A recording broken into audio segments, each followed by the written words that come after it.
This is an Urbinary interview. Urbinary.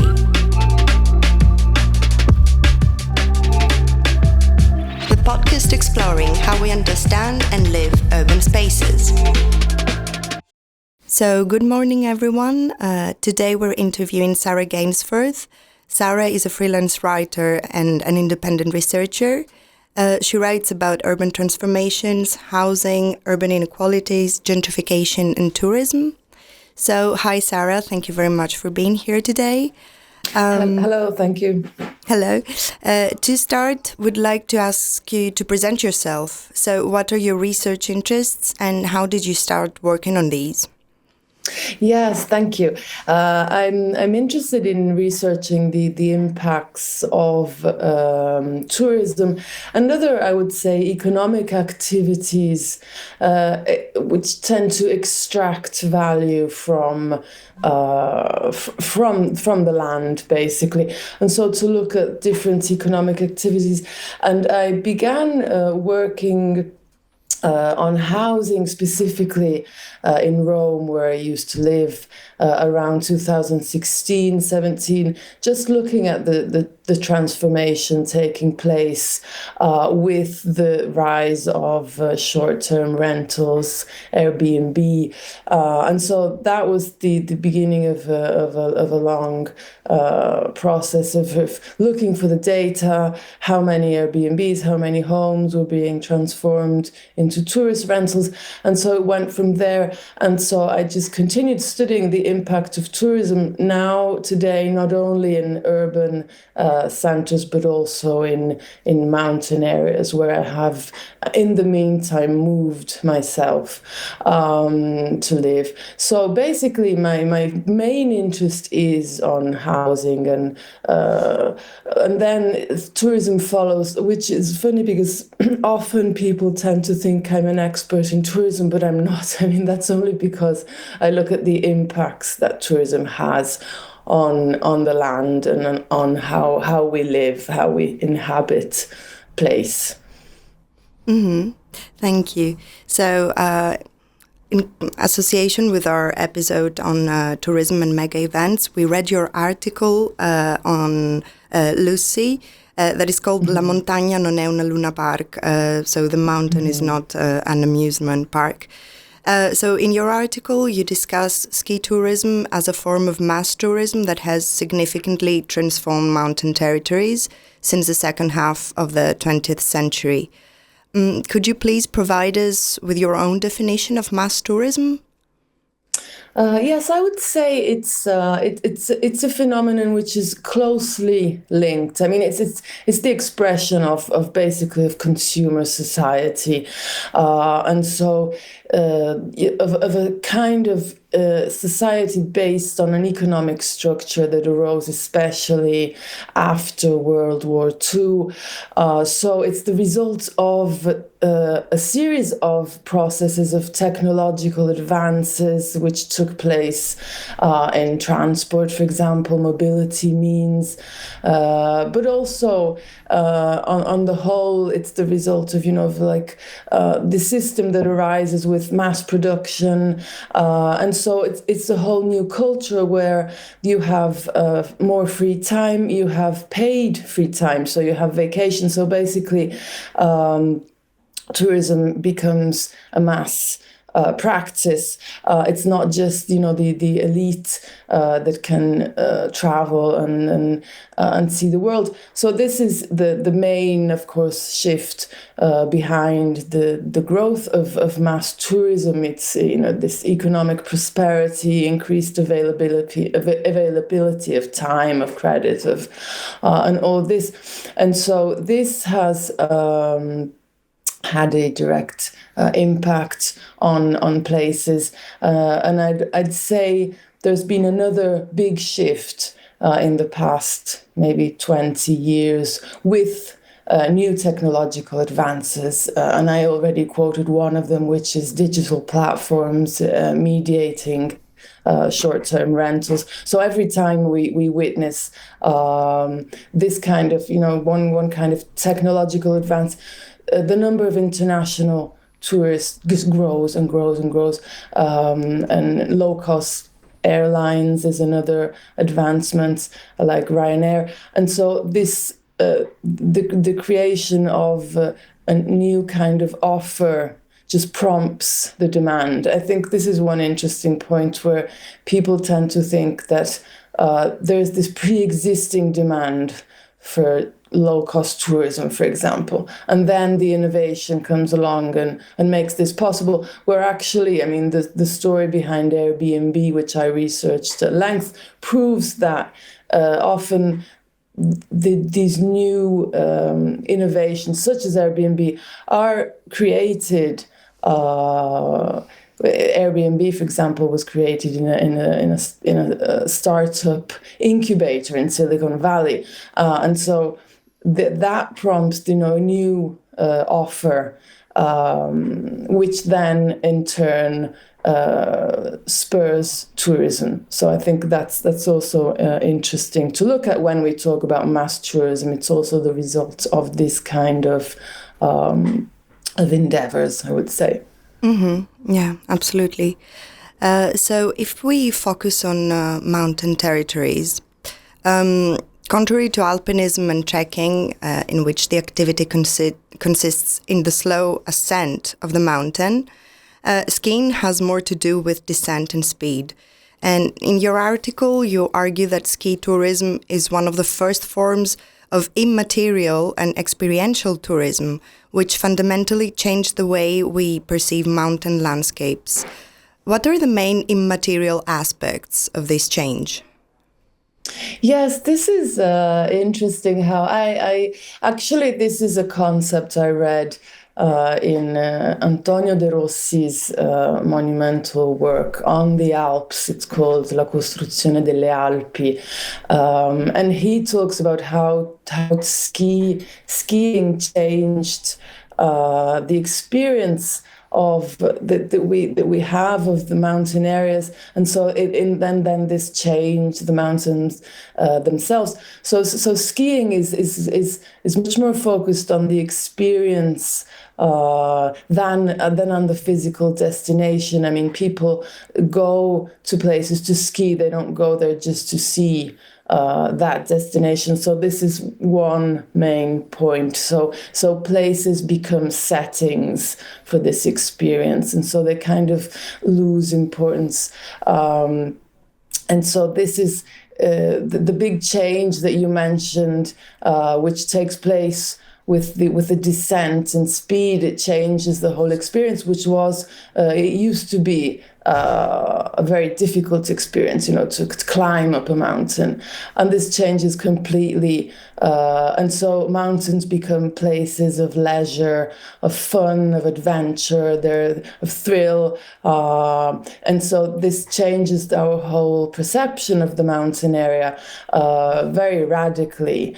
And so this is how basically our perception then changes the physical space, because of course then you get the commercialization of leisure, which transforms mountains physically into leisure space, with into playgrounds designed for recreational use, with the construction of infrastructure, so the ski lifts and ski resorts and other amenities, but also with all that comes with the ski industry, so hotels, second homes. So there's this huge material transformation, along with, of course, the immaterial value of skiing, which is it's attached to lifestyle and status and this kind of experience, which is linked to skiing, and so that becomes also very important especially from the 60s onward. Mm-hmm. Yeah. So we can say that even if ski tourism originates in the experiential joy, the immaterial joy of a speedy descent, it is evident that such an activity cannot be performed without the respective infrastructure. So in your view, how has mass tourism in general, but also ski tourism in particular, transformed mountain territories, both in spatial and economic terms. If you think about the traces that ski tourism leaves behind, such as infrastructure, white elephants, and so on. Yes. Well, I mean, it's incredible to think how much physical transformation has taken place because of mass tourism. It's difficult to, if you, from somebody like me who has rarely skied. I mean, I think my father took me maybe twice. So it's hard to realize how much the mountains have changed. I mean, because we don't see that from where we live usually in cities, but how much infrastructure has been built just around, the tourism industry. So as I was mentioning before, it's, ski resorts and ski lifts, but also, roads to access these infrastructures, accommodation facilities, restaurants. So this is basically, what I talk about in the article when we it's the urbanization of mountain areas, and so this demand for ski tourism basically leads to this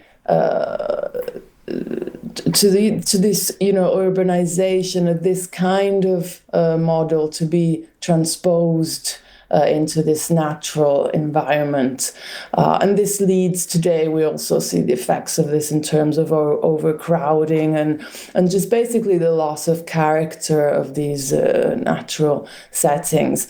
And so this, of course, this has impacts in terms of environmental degradation. Also because, that was the shift that has taken place in the meantime from when, these ski resorts were booming. There has been, on the one hand, another, economic shift, so we don't have that kind of long vacation time anymore. So people's lifestyles and habits and desires have changed. Also with climate change, many of these places are in abandonment. And so now we have what, yes, you refer to as white elephants scattered across the mountains. But unfortunately, it's very hard then, to go back to revert all that damage done to build those infrastructures. And so the environmental degradation, I mean, even just talking about, the in terms of deforestation, for example. And that's why it's so really incredible that this is still taking place today when it's become so obvious that this is not acceptable anymore. The building of such large, heavy infrastructure causing so much environmental damage. Speaking about the environmental impact, in the same article you emphasized that climate change has rendered the unsustainability of mass tourism even more pronounced, considering that the tourism economy accounts for more than 8% of global CO2 emissions. What are the challenges that mountain territories face with respect to the rise of temperatures, and how do mass tourism policies and practices respond or not to those? Yes. Well, in fact, I mean, there's this, what I was already mentioning before, there's a shortening of the ski seasons, with there's less snow, warmer winters. And so there's less natural snowfall, particularly in the lower altitude resorts. And so there's this reduction of tourism revenue, which is, on the one hand, I would say it's spurring two kind of responses. One is, is interesting and is positive, and the other one is not. And the second one is, this artificial snowmaking, which is, being also funded with public state funds, also European funds, just to carry on the snowmaking, which is totally unsustainable. And so this is still going on in many parts of Italy where, it doesn't snow anymore. And this, of course, it just makes matters worse because as artificial snowmaking requires increased energy consumption, and water sources, much more, than often, than what is naturally provided there.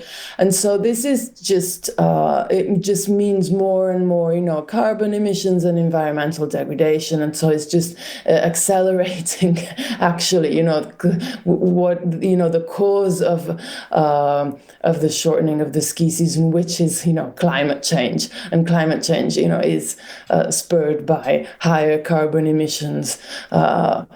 So it's just a vicious circle. On the other hand, many locations, especially in the Alps, are rethinking, their whole the setting, trying to offer a different kind of a touristic experience, which is not linked to skiing anymore, but is like year-round tourism, natural tourism, so walking and especially, in these settings, once this heavy infrastructure has been taken away, demolished. So there's a kind of effort to renaturalize, rewilding effort of some areas, which is, I think, these are interesting experiments.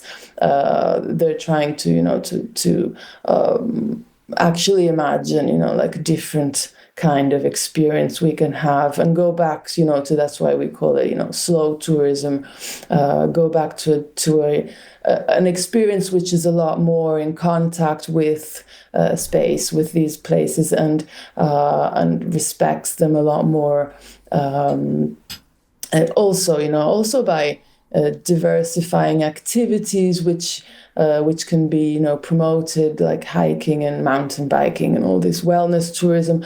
But I mean, that does address the growing concerns about the environmental degradation. So I think that's quite an interesting response. Sure. Let's consider mega events such as the Milano Cortina Winter Olympics that will take place next year. They exemplify, in a way, the mass tourism model, in that they attract a large number of tourists in a very limited amount of time, requiring significant investments in the production of infrastructure, but not only. In your opinion, what are the socio-spatial effects of mega events in mountain territories? Yes, I think they're mainly negative effects, just like, I've been studying the effects of tourism in urban settings, such as, the center of Rome, for example. I think there's a very short-term economic impact, which is not necessarily positive, because we always have to, ask the question, who is earning the money, where's the money going to, whose pockets is it lining? It's often not, the local community as a whole, but it's only, the owners of, for example, Airbnbs and homes and restaurants. And so it's only the owners of certain activities which are often behind the change, like in the social fabric of the place, and also the commercial fabric. And so this is, even the short-term economic benefits are not necessarily good. And of course, then we're still promoting these great mega events because of, ideas of visibility, of gaining global visibility, which again, yes, but what for? And so it's kind of just given for granted that that's good. But the long-term effects are, often include, and this has even been demonstrated by, studies by for example, the Bank of Italy on the impact of the Jubilee. For example, in Rome, they have proven, long-term effects in terms of social inequality, environmental degradation, economic dependence on tourism because of the economic shift, which often involves the creation, yes, of more jobs, but of low-paying jobs, and so that's basically, like poor workers in these poorer sectors, such as restaurant work and hotels, and the loss of better-paying jobs in better in higher sectors, and so.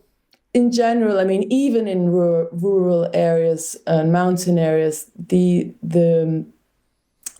funding of mega events and so the attraction of tourism and mass tourism does produce the same effects as it does in cities. So I would say gentrification, displacement, and in fact in my article I quote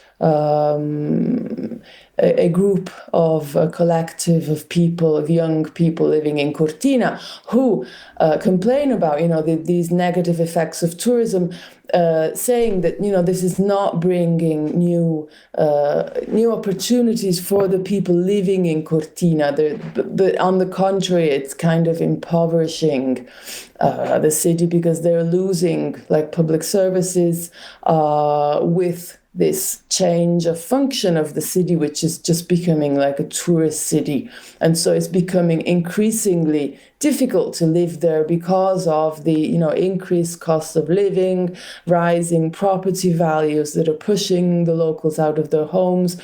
And so this is what goes on in terms of of gentrification and displacement, and then what I was saying before about local employment, more job insecurity, and this dependence on service industries, and then of course all this just translates into the loss of local traditions, and so this kind of cultural displacement, which we can see in many places as an effect of increased global visibility. Very interesting. You mentioned also a mega event that a religious one that takes place in urban setting. That brings us also to our next question, that you also in your article you have argued that the city uses the mountain as an amusement park. If we assume that mountain mass tourism is based on a model of production that has been developed for cities and urban life, what are the dynamics it entails? Yes, well, in fact, I mean, it's like mountains are thought of by people living in cities just as places for entertainment. As if they were yet another urban attraction, basically. So this is, what is commodifying mountain space. And so this, it entails standardization, commercialization. And so it kind of just prioritizes certain experiences, leisure activities over others. And so this just becomes, the means of changing these places into vacation spaces. Whereas, these are often places that need to, maybe attract new residents, to be revitalized by other means, and not just through ski resorts and hotels and that kind of leisure activity facilities. And so I would say that it's the same dynamic that we can see in cities that take place in mountain areas. And today, I mean, since I started writing about Airbnb, in 2000, maybe 18, 17, the public debate has shifted a lot. And so finally we can have, the conversation about all the damage that tourism is causing in cities, in urban settings. That was kind of very difficult to do only just, 5-6 years ago before the pandemic. It's kind of started. We started to have this conversation, and now, so that is not a taboo anymore. But it's still very, very common to hear people think, say that, oh yes, well, tourism is not sustainable in cities, but in urban areas, it's a positive, it's a good thing. Well, that is not necessarily the case. I mean, it's not just because these areas are different from cities. So, people think tourism has a different impact. The impact is the same. It still has that impact when there are no specific policies to control the impact that tourism, the growth of tourism has in these areas. And so I think this is something we need to address. What is the impact that tourism, different kinds of tourism, are having in rural mountain areas? Let's start to look more closely at this. And I think this is a conversation we need to start having. Sure. Based on this conversation and looking for the brighter side in this discussion, could you give us your own take on sustainable tourism? In a way, like what are its characteristics, particularly with regard to mountain landscapes? Yes, that's an interesting question. I don't know if it's possible to talk about like sustainable tourism. I think tourism is totally unsustainable, but it's not because tourism is, our lifestyles are unsustainable. This is, the entire economic system our lives and tourism take place within is unsustainable. So, it's the bigger picture that we have to look at. It's not just, tourism is kind of more an expression of this, where the whole issue, for example, when we take the low-cost revolution, that is exactly the whole problem. It's ordering like things on Amazon, which we perceive we're paying very little, but actually the costs of doing that are huge because it's the costs we don't see that are totally unsustainable and which are causing the climate change. And so I think it's the whole economic system within which tourism takes place, which needs to be addressed, in order to be able to talk about something sustainable.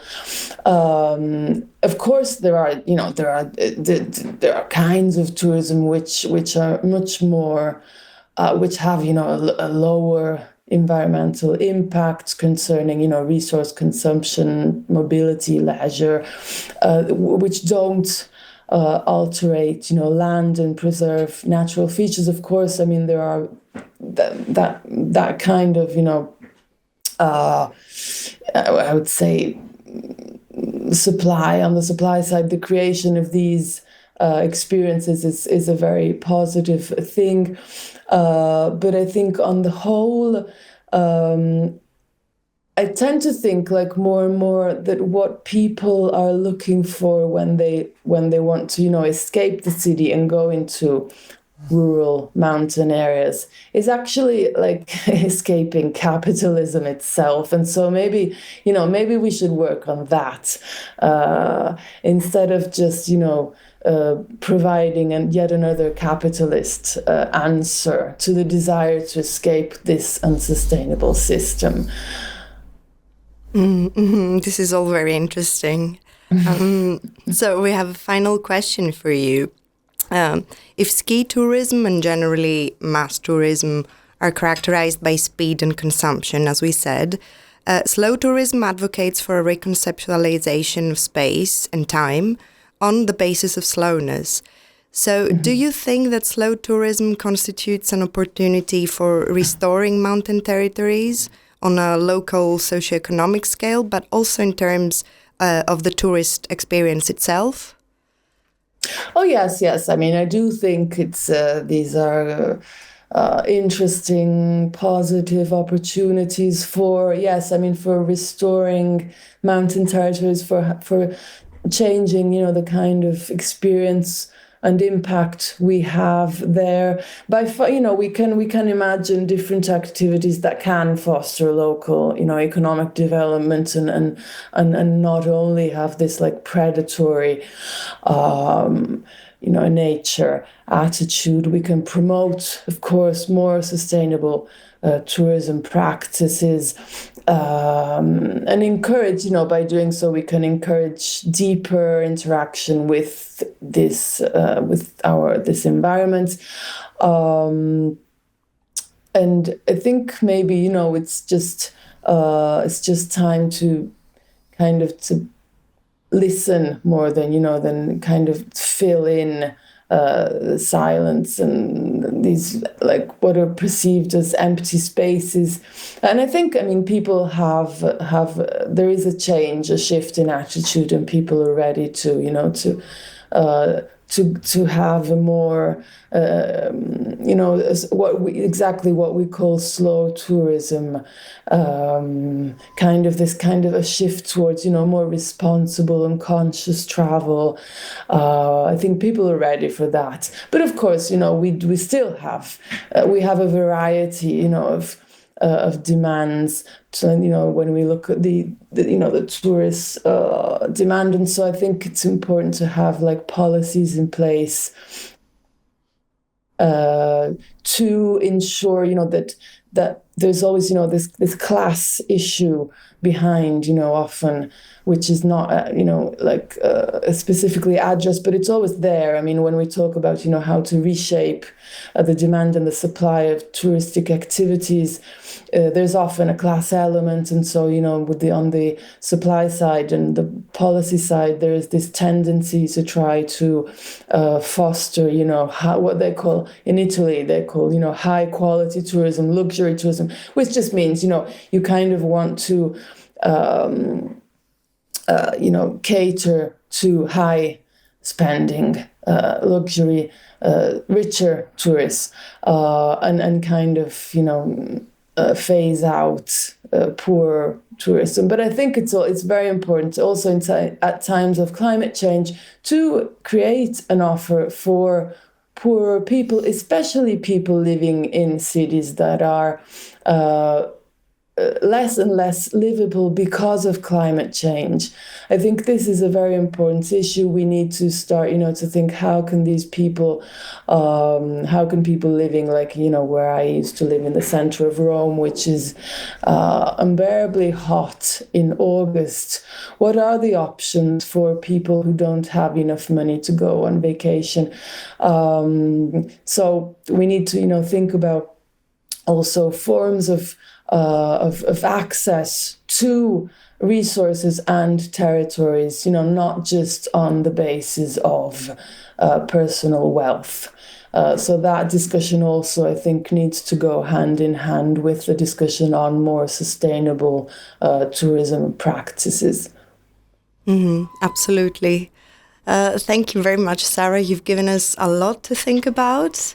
Thank you. It was really an honor talking to you.